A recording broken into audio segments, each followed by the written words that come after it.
Urutan yang pertama dari 10 ini adalah keluarnya Dajjal. Ini urutan pertama. Dajjal, jemaah sekalian, adalah diambil dari kata-kata Dajjalah yang berarti kekacauan. Dajjal ini akan keluar nanti dari negeri Persia. Sebuah kota dalam hadis sahih dikatakan dari wilayah namanya Yahudiyah. Allahu alam apakah dia dari turunan Yahudi atau bukan, tapi yang jelas Dajjal nama orang, dipastikan disebutkan namanya dan cirinya. Dan dia akan diikuti dari wilayah Yahudiyah tadi, di wilayah Khurasan, kalau sekarang wilayah Iran, negeri Iran sekarang. Diikuti dengan 70.000 dari orang-orang Yahudi Khurasan. Dia akan keluar membuat kerusakan selama 40 hari. Kata Nabi SAW, 40 hari itu sehari seperti setahun, sehari lagi yang kedua seperti sebulan, hari yang ketiga seperti sepekan, dan sisa harinya seperti hari kalian. Ulama hadis mengatakan yang dimaksud adalah sehari pertama seperti setahun, memang setahun maksudnya. Jadi Dajjal akan buat kerusakan setahun, 2 bulan, 2 pekan. Dia akan keliling muka bumi semuanya, dan kata Nabi SAW, seluruh bumi ini akan dimasuki oleh Dajjal. Tidak tertinggal satu lorong, gang, jangankan kota atau desa, kecuali Dajjal akan masuk ke dalamnya, kecuali Madinah dan Mekah. Tidak bisa dimasuki oleh Dajjal. Kata Nabi SAW dalam hadis sahih, karena di setiap pintu gerbang Mekah dan Madinah, malaikat menghenuskan pedangnya dan menghalau Dajjal sehingga Dajjal tidak bisa masuk. Ciri-ciri Dajjal disebutkan dalam banyak hadis yang sahih adalah mata kanannya yang paling pertama rusak, seperti anggur kering. Kata Nabi SAW dalam hadis sahih, ketahuilah Dajjal buta mata kanannya dan Tuhan kalian tidak buta. Karena dia akan mengaku sebagai Tuhan. Mungkin Bapak Ibu tanya, bagaimana bisa orang mau mengikuti dia? Karena dia diberikan kelebihan sama Allah SWT. Dalam hadis sahih juga disebutkan kalau dia masuk ke dalam sebuah tempat, lokasi, wilayah, dan dia mengaku sebagai Tuhan, orang-orang ikutin, maka wilayahnya jadi subur, peternakannya jadi banyak, hujan turun dari langit, tanaman-tanaman mereka jadi subur. Memang fitnah. Allah turunkan tanda-tanda hari kiamat. Kalau wilayah itu tidak beriman kepada dia sebagai Tuhan, maka jadi kering, tandus. Cobaan dari Allah Subhanahu wa Ta'ala. Makanya kata Nabi SAW, disebutkan cirinya Dajjal mata kanannya rusak dan seperti anggur yang rusak. Ya. Kemudian dia orangnya memiliki kulit yang kehitam-hitaman serta memiliki dahi yang lebar. Setiap orang beriman bisa membaca di dahinya tertulis 3 huruf, kafara. Semua orang yang ngerti tulisan Arab, tidak ngerti tulisan Arab akan bisa tahu dan baca itu. Di dahinya tertulis naudzubillah kafara, kufur. Semua orang muslim, orang beriman bisa baca itu. Rambutnya keriting dan orangnya tinggi besar. Dia akan mengaku sebagai Tuhan dan Dajjal akan diikuti kata Nabi SAW dengan dengan gunung, bergunung-gunung makanan. Allahu alam maksudnya bergunung-gunung ini seperti apa, tapi Dajjal kemungkinan besar memiliki banyak sekali persiapan yang dia akan berikan kepada wilayah-wilayah yang beriman kepadanya. Kata Nabi SAW, kalau kalian dengar Dajjal keluar di satu lokasi, maka menghindarlah. Walaupun kalian harus lari ke gunung. Tapi kalau seseorang di antara kalian bertemu dengannya, maka kokohkanlah. Artinya, kuatkanlah iman kalian, walaupun kalian harus dibunuh. Dajjal ini memiliki di tangan kanannya api. Kelihatan besar, Allahu alam di telapak tangan atau di sebelah kanan tubuhnya. Kemudian di sebelah kirinya itu memiliki air yang sejuk seperti sebuah lautan yang luas. Sebagian ulama hadis mengambil hadis ini dengan letter-letternya, artinya dia memang punya api yang sangat besar untuk menghukum orang-orang yang tidak beriman pada dia, dan dia memiliki sungai atau lautan yang luas, airnya sejuk dan dingin bagi orang yang ikut kepada dia. Kata Nabi SAW, kalau kalian ditangkap oleh Dajjal, hadis begini, kalau kalian dengarkan Dajjal, carilah tempat yang jauh dan jangan seseorang di antara kalian berkata, imanku kuat, aku akan menghadapinya. Karena bisa saja dia mengatakan itu, ternyata pada saat ketemu dia jadi pengikutnya. Tapi kalau kalian bertemu, kokohkanlah pendirian kalian dan yakinlah Dajjal, ya, di tangan kanannya ada api dan di tangan kirinya ada lautan. Kalau kalian tertangkap, maka pilihlah yang di tangan kanannya, yang api. Dan ucapkanlah bismillah. Pada saat kalian pun harus dilemparkan ke api itu, ketahuilah api tersebut adalah lautan yang dingin. Terbalik, air yang dingin di tangan kirinya sebenarnya itu adalah api neraka yang panas. Maka kita diajar oleh Nabi SAW. Dajjal terus aja banyak pengikutnya, akan diekspos. Seperti kita tahu sekarang, luar biasa bagaimana media dalam sekejap saja sudah bisa tersebar di sana sini beritanya. Kata sebagian ulama yang menanggapi fasilitas media kita di zaman sekarang mengatakan, kemungkinan besar memang Dajjal ini akan terekspos sangat cepat karena adanya media kayak kita sekarang.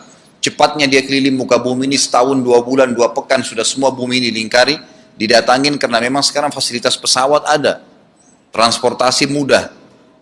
Dan memang ada salah satu hadis yang dihasankan oleh para ulama, salah satu tanda-tanda hari kiamat adalah adanya besi yang berterbangan yang menjadi tunggangan manusia. Sekarang ada pesawat, ada kereta api, ada mobil.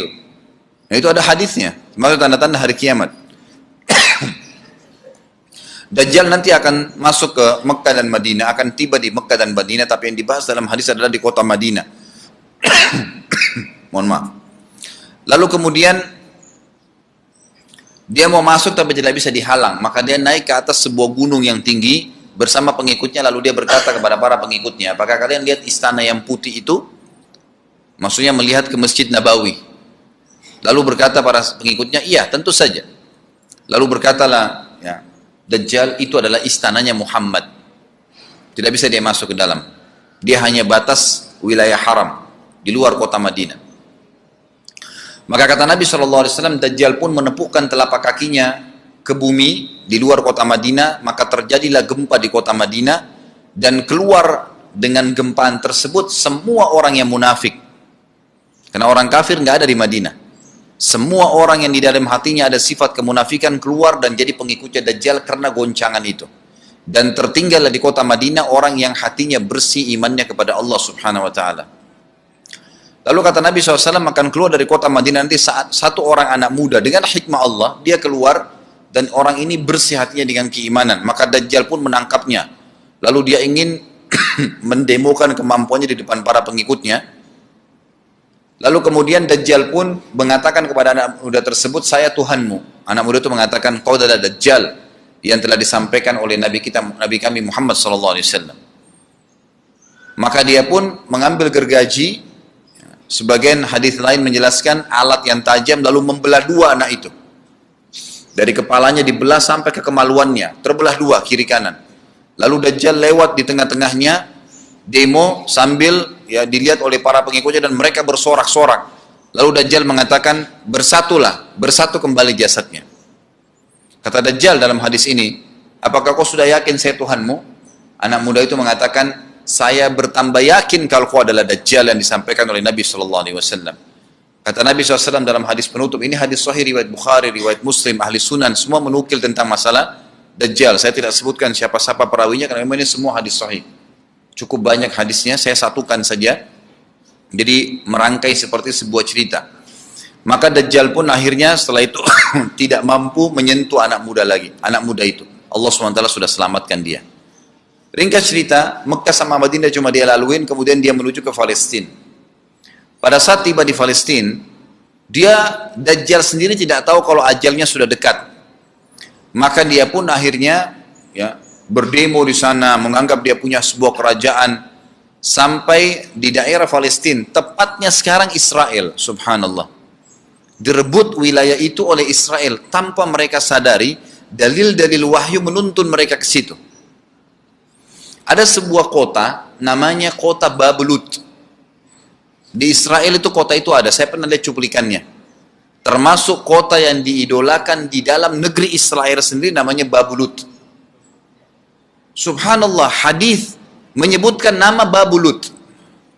Hadis Nabi SAW dari 1400 tahun yang lalu mengatakan, nanti Dajjal akan berkumpul di sebuah wilayah namanya Babelut di Syam. Maksudnya di Palestina itu. Israel sekarang. Ada kota Babulut dan orang Yahudi sekarang lagi gencar membangun kota itu dan dianggap kota favoritnya Israel. Subhanallah. Dajjal akan masuk ke sana dan berkurung diri. Pada saat dia tiba di Palestina, waktu yang bersamaan, di kota Madinah berkecamuk. Kaum muslimin sepakat semua keluar untuk mengejar Dajjal dan membunuhnya.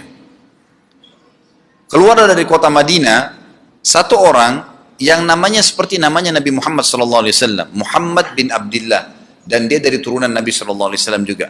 Kata Nabi SAW akan keluar nanti, ya, seseorang dari kota Madinah, dari keturunanku, yang namanya seperti namaku, Muhammad bin Abdullah. Juga sama posternya, parasnya seperti aku. Sama dengan Nabi SAW, persis alisnya, rambutnya, kulitnya, dari turunan Nabi SAW, tapi dari asli kota Madinah. Sebagian ulama hadis mengatakan dari turunan Hasan radhiyallahu anhu ajmain. Intinya kata Nabi SAW akan keluar nanti dari kota Madinah, tapi akhlaknya bukan seperti akhlakku. Tentu tidak mungkin ada orang yang sama dengan akhlak Nabi SAW.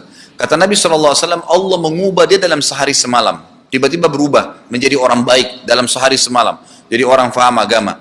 Lalu orang-orang pun akan datang kepadanya dari masyarakat Madinah berkata, engkau adalah turunan Rasulullah SAW, pimpinlah kami berperang melawan Dajjal. Maka dia pun menolak. Dia menolak awalnya, kemudian dia menuju ke Mekah diikutin dengan 300 orang pertama dari kota Madinah. Sampai di Mekah, setelah selesai dia tawaf, maka seluruh muslimin menunjuknya sambil mengatakan, engkau harus memimpin kami. Dan orang ini punya julukan Mahdi. Dikenal dengan Imam Mahdi. Inilah tanda-tanda kiamat yang kedua. Setelah Dajjal keluar, buat kerusakan di muka bumi tadi selama 40 hari itu atau setahun lebih. Kemudian keluarlah tanda-tanda kiamat kedua pada saat dia sudah tiba di kota Babulut di Israel. Keluarlah si Mahdi ini. Pada saat dia tiba di Mekah, dibaiatlah oleh banyak kaum muslimin. Tidak disebutkan jumlah pasukannya. Maka terbentuklah pasukan jihad yang mengejar Dajjal menuju ke Palestina. Lalu keluar tanda-tanda kiamat 3, langsung berentetan semua. Makanya ulama mengatakan tanda-tanda kiamat kecil itu antara satu sama yang lain ada jarak-jaraknya. Tapi kalau tanda-tanda kiamat besar sekali datang, maka datang semua. Gitu kan. Walaupun memang ada masa, gitu kan, ada masanya. Tanda-tanda kiamat besar yang ketiga adalah pada saat pasukan Imam Mahdi dengan pasukan jihad itu tiba di Darul Baydha namanya. Menara kota putih yang ada menara putihnya, dan itu sekarang di negeri Syam, tepatnya di Damaskus, ibu kota Syria. Sebagian ulama mengatakan Masjid Jami' Syam, karena memang menaranya berwarna putih. Hadis menyebutkan di menara itulah, di masjid itulah Imam Mahdi mampir sholat asar bersama pasukannya, dan sudah dekat. Syam, negeri Syam, masuk di dalamnya wilayah itu adalah Israel, ya sekarang Palestina, kemudian Syria, dan ini masjid ada di Syria, di Damaskus. Pada saat itulah datang tanda-tanda kiamat besar yang ketiga, yaitu turunnya Nabi Isa alaihissalam. Kata Nabi SAW dalam hadis Bukhari, hadis Muslim, hadis Sahih semuanya, dikatakan Isa alaihissalam akan turun sambil memegang kedua sayapnya malaikat, dan dari rambutnya yang basah meneteskan air. Pegang sayap malaikat turun, dan semua muslimin waktu itu menyaksikan. Ya masih hidup zaman itu menyaksikan, dan ini wahyu, penyampaian, pasti terjadi. Maka dia pun turun, lalu kemudian dia masuk, dan orang-orang pada saat itu mengenalnya kalau dia adalah Isa, dan mereka sudah tahu ini masanya, turunnya, keluarnya Dajjal. Ini Mahdi sudah ada. Mereka tahu akan turun Isa. Sudah ada informasi, seperti saya sampaikan ke Bapak Ibu sekarang, itu mungkin muslimin di zaman itu sudah tahu semua. Maka Isa pun alaihissalam waktu itu dipersilakan oleh Mahdi untuk jadi imam, maka dia pun mengatakan tidak. Imam dari kalangan kalian. Dan kata Nabi SAW, ini kemuliaan bagi umat ini, karena Nabi sholat di belakang umat ini. Semestinya kalau ada Nabi, pasti Nabi yang jadi imam. Tidak mungkin digantikan oleh manusia biasa. Tapi waktu itu Imam Mahdi menjadi imam dan Nabi Isa sholat di belakangnya.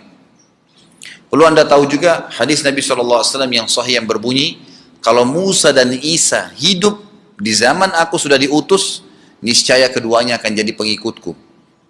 Jadi memang kena kebenaran agama ini dibawa oleh Nabi SAW. Baik, sholatlah mereka, kemudian mereka menuju ke Palestina. 3 tanda-tanda kiamat sekaligus terjadi. Pada saat menuju ke Palestina, tiba di pintu gerbang Babulut. Dan di wilayah Babulut ini, kata Nabi SAW, nanti Isa akan masuk dan membunuh Dajjal. Dan setelah membunuh Dajjal, maka seluruh pengikut Dajjal dari kaum Yahudi akan bersebaran, sembunyi di bawah batu dan pohon, di atas batu dan di bawah pohon. Semuanya batu dan pohon itu akan berbicara kepada setiap pasukan mujahidin, berkata, wahai muslim, ini Yahudi di atas saya atau di bawah saya. Batu bilang ini Yahudi yang sembunyi, yang pohon mengatakan, wahai muslim, ini Yahudi, bunuhlah dia. Maka dibunuhlah orang-orang Yahudi tersebut yang menjadi pengikut Dajjal oleh kaum muslimin. Kecuali satu pohon, namanya pohon Garqat. Pohon Garqat ini pohon yang daunnya kadang-kadang agak kering dan ada duri-duri, ya, batangnya ada durinya. Subhanallah, pohon ini dikenal dengan pohon Yahudi karena satu-satunya pohon yang tidak akan bicara nanti adalah pohon ini. Dan apakah Bapak Ibu sudah tahu sekarang pemerintah Israel besar-besaran menanam pohon itu? Subhanallah. Kalau Anda lihat di berita tentang apa yang sekarang ditanam di negeri Israel orang Yahudi, maka yang paling banyak adalah pohon Garqat. Bahkan cuplikan yang saya lihat tentang Babulut itu pohon Garqatnya sudah sangat besar-besar. Diameter sudah 3 meter, 4 meter ke atas. Mereka sangat tahu tentang hadis ini. Tapi memang orang Yahudi, sebagaimana Ibnu Abbas katakan radhiyallahu anhuma, beliau mengatakan sabda firman Allah SWT, tafsirnya surah Al-Fatihah, ghairil maghdubi alaihim, bukan orang-orang yang kau murkahi ya Allah, ihdinas siratal mustaqim, tunjukkanlah kami jalan yang lurus, siratal ladzina an'amta alaihim, jalan orang-orang yang telah kau berikan petunjuk, maksudnya orang-orang yang beriman. Ghairil maghdubi alaihim, bukan orang yang kau murkahi. Kata sahabat Nabi Ibnu Abbas radhiyallahu anhu adalah orang-orang Yahudi. Allah murka sama mereka karena mereka tahu kebenaran tapi mereka tidak mau ikutin.